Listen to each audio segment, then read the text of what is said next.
listening to the unsigned and independent network of XRP Radio. Okay, this is pretty cool right now because I've wanted to do this for a hot minute. I don't have too many friends who are out there writing books, but this is one of them, and probably the only one that I know of. Please welcome to the show, Sera Scot. Hey, thanks for having me on the show. I'm a big Pipe Dreams fan on Mondays, so this is exciting. Thanks for having me. Yay! Thanks for being here. It's a Friday Pipe Dreams, a special Zerpathon edition. So when it comes to writing books, I tried a couple times. I have that sort of short story poet, write a poem mentality. It's a whole nother animal when you're writing a book, especially when you're writing several books. And anyway, I think it's very impressive. And I would like to ask you first, what are some of the challenges and struggles that you face as a writer? Oh, you mean like anxiety, panic attacks, crippling self-doubt? Yeah, sure. I think anyone that's an artist or a creator is going to have those moments where you just feel like what you're doing is utter garbage. And you just kind of have to trust yourself and rely on other people to kind of review your work and give you some feedback and, hopefully take that information and create a better product. But at some point, you just kind of have to let it go. You need to just realize that, the pursuit of perfection is one thing, but to get just obsessed with perfection and get kind of locked up in that headspace, that just leaves your creation in your head or in your computer or on your canvas, and it doesn't get shared with the world. And at some point you have to trust yourself, trust the story, trust your friends' input, and just release it into the world and let it entertain others or move others, touch others, whatever the motivation was behind why you started this, creation in the first place, and just let it go, let it leave the nest, and let it do its thing. Flip, flip, flip, flip. I'm totally getting this image of a book, just flying away, taking off from the nest for the very first time. And that little bird book that's flying away, he's not worrying about flying perfectly. He just wants to fly. And I think we should just worry about our expression and what we're trying to say in our art. Let everyone else worry about whether it's perfect or not, because that can be crippling and really hold you back. And instead of trying to be perfect, just try to really say what you want to say. And in a book, that's just so much, like everything is amplified and exponentially magnified in a book, more than just a song or a poem or a meme. It's just so many layers.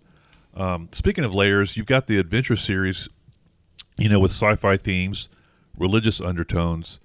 How did you get those elements and how do they blend together, and why did you sort of go that way?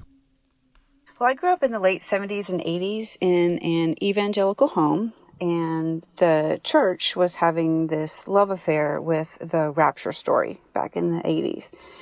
And at age like 7 or 8, I think, my siblings and I watched at church this 2-part movie about what would happen to the people left behind on earth after believers were ascended to heaven, via the rapture. I think part 1 was A Thief in the Night and part 2 was A Distant Thunder. So I was a really sensitive kid, and it was incredibly disturbing to me. I had nightmares for a long time about watching people ascend and just being left behind. Like, it haunted me actually well into my 30s until, ironically, a desire to get closer to God led me to atheism. And at that point, it didn't have a grip on me anymore. But not long after my unindoctrination, another surge in rapture predictions hit the U.S. I want to say around 2012, 14, somewhere around there. And almost jokingly, my non-believer friends and I hoped the rapture would happen, just to rid us of all the nonsense that religion has thrust upon humanity over the centuries. So I started actually thinking about, well, who would be left behind in that situation? And in a lot of cases, it's the free thinkers. a majority of scientists and theorists and innovators. How much quicker would the earth heal from all of our damage? And how much faster would science and medicine advance? What technologies would be invented without superstition and flawed morality, keeping it corralled? And the more I thought about it, the more it sounded to me like a paradise with a capital P.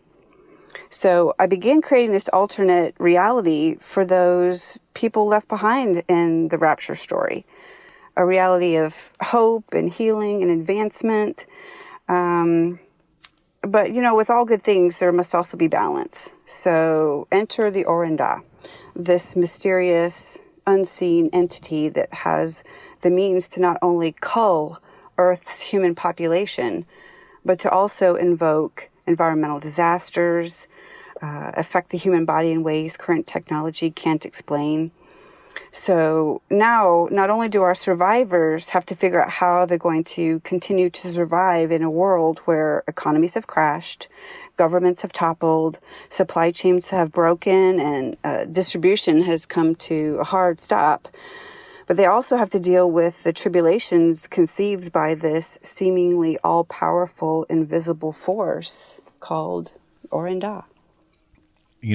I find that fascinating. I can relate to the whole... I didn't have the super religious upbringing, but I had enough.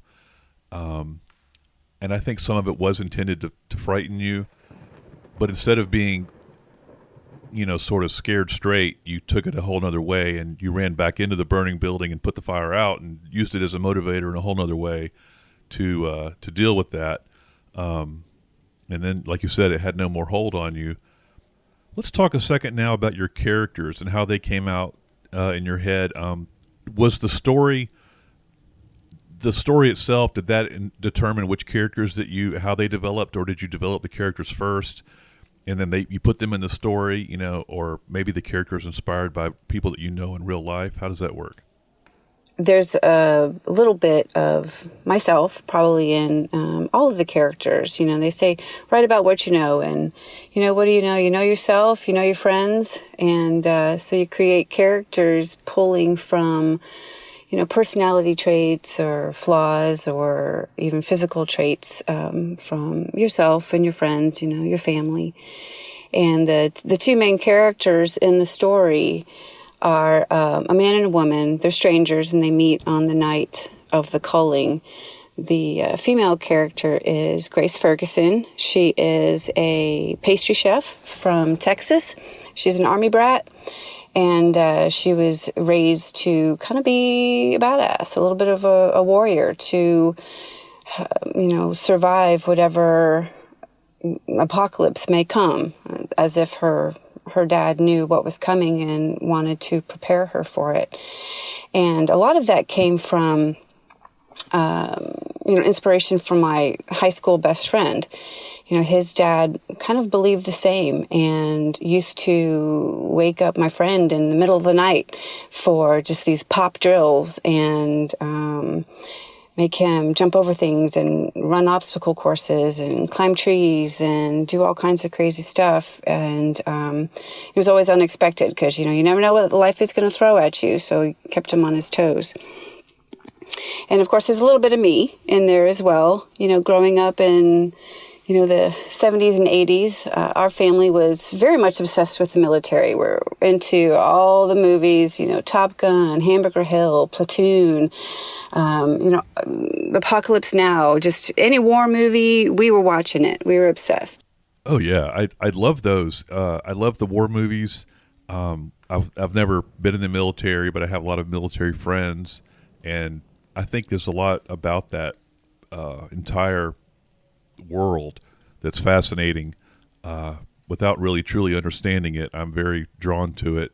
When you were writing this, or even before you were writing this, I'm curious about some sort of either subconscious or intentional underlying message, or maybe saying more than you were saying. So yeah, I really wanted to challenge my readers to kind of think about some of these things, in a different way, in different ways than we have traditionally been taught or indoctrinated to think about these things, and hopefully be able to see the perspectives of other people, non-believers, people who don't just blindly support the military and don't feel like traditional family values are necessarily for them. We all have different perspectives. We all have different upbringing and different experiences, and it makes us who we are. And that doesn't mean that we should stop there. We should continue to grow. We should continue to learn and learn more about the people around us. And when you're thrust into an apocalyptic situation, it kind of doesn't matter the color of somebody's skin, or if they have a college degree, or if they're a tradesman, or whatever. Pick something that we all argue about, or somehow find judgment in, and put all that into an apocalyptic situation. It doesn't matter anymore. It just doesn't matter anymore, because now you're just trying to survive. And while we don't want to live, a reality where every day is about survival, I just remember back to, September 11th, when we were all very scared, but we were all incredibly united. And I wanted to bring back some of that united feeling. We're in a bad situation right now, but you know what? We're all here. We're all alive. Let's stick together. Let's unite. Let's survive. Let's thrive. Oh, I love that. There's a hashtag or a bumper sticker in there somewhere. Okay, so tell everybody what's been released and what is going to be released and where we can find it.